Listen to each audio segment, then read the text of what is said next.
Beloved, many are fighting battles that knowledge would have ended. Many are binding devils that truth would have dismissed. The real enemy hiding in plain sight is not always a demon. It is darkness in the mind. My people are destroyed for lack of knowledge. Hosea 4-6. Notice, destruction comes from ignorance. When we don't know what Christ has done, we fight for what is already finished.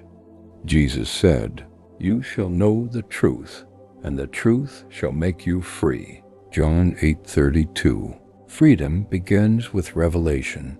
The sons of Sceva, in Acts 19:13-16, the sons of Sceva tried casting out demons using Jesus' name without knowing him.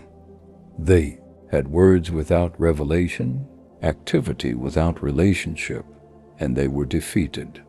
Their problem was not a stronger devil, but weaker understanding. Ignorance exposed them. Revelation would have empowered them. Our daily spiritual need. When we don't know we are forgiven, we live condemned. When we don't know we have authority, we live in fear.